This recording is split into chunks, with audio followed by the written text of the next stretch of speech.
שמי לילך צייג אבן צור, אני חברת קיבוץ נירים כמעט 24 שנים. כאן מה שאני עושה זה בעצם אחראית על הקשר מול המלון. זה בעצם כל מה שהיום יום דורש. זה משהו שנשמע מטורף, שלארגן אנשים שהם יצאו בטראומה ועוד לא מאורגנים על עצמם, להתחיל לארגן אותם ולארגן להם. ואנחנו מנסים לייצר שגרה, כי זה מה ששומר על אנשים. אז אנחנו צריכים למצוא פתרונות במהירות. מכיוון שזה מחנה פליטים משודרג, אין לנו טווח של שבוע, יש לנו טווח של שעות וימים לפתור את הדברים. צריך לייצר בעצם את הכל מחדש. אני קוראת לזה, בונים את נירים ב'. כי בנירים א' אנחנו לא יכולים להיות. אבל לפחות אני יודעת שהפעולות שאני עושה מייצרות שגרה עד כמה שניתן לאנשים אחרים. זו אנג'לינה, ביום זאת מסעדה של המלון, כרגע לא בעונה אז היא לא פעילה. פה יש לנו סניף של הנהלת חשבונות. אני קוראת למקום נירים וורק, כי כל פעם מישהו מנירים בא לעבוד. מה זה, אורנה הבריזה היום? לאט לאט כל הנהלת חשבונות, על כל הערימות שלה, יעברו לפה. בהתחלה היה פה גם בביקור רופא. כניסה לבית ילדים. זה הספה, מתחם חוסן שלנו, ביקורי רופא, פיזיותרפיה. לפעמים אנחנו מוצאים את עצמנו, אומרים כאילו יאללה בוא נלך הביתה, אבל ברגע מתאפסים לא הביתה, כי אנחנו חיים במלון, זה הבית. אבל עכשיו נירים זה פה. נירים זה לאו דווקא רק מיקום גיאוגרפי, זה איפה שהאנשים נמצאים, לא בקטע קלישאתי, כאילו באמת.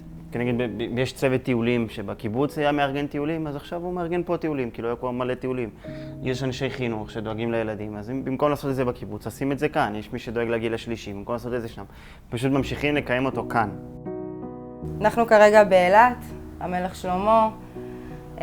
זאת הממלכה הקטנה שלנו בחודש הזה שהיה. וניסינו לייצר כאן אווירה של בית. מי היה מאמין שימאס לנו לחיות במלון כזה אחרי שבוע? אבל עם כל זאת הם באמת עושים עבודה מקסימה, והקיבוץ וכולם, אבל לגמרי חסר הבית, הפינה. מסתדרים עם מה שיש ומנסים ליצור כמה שיותר אווירה של בית.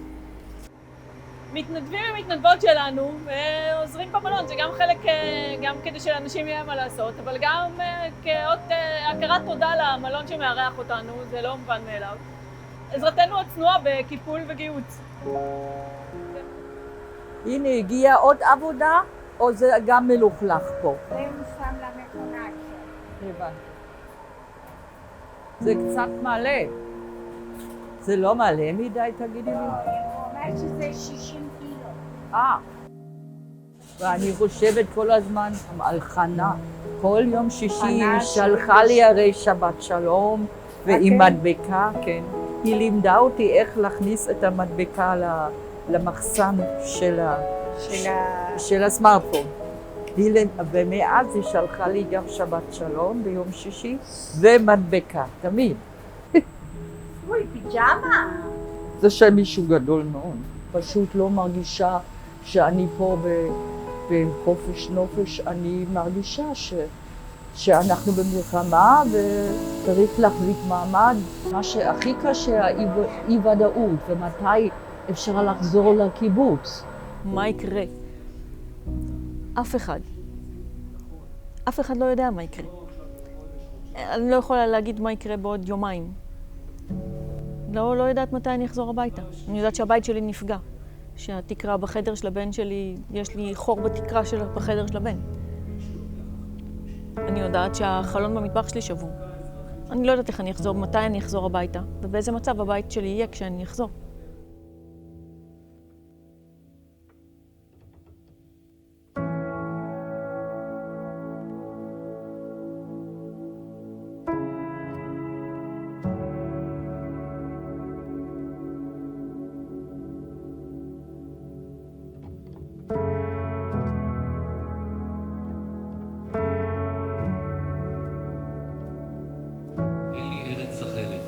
גם אם אדמתי בוערת.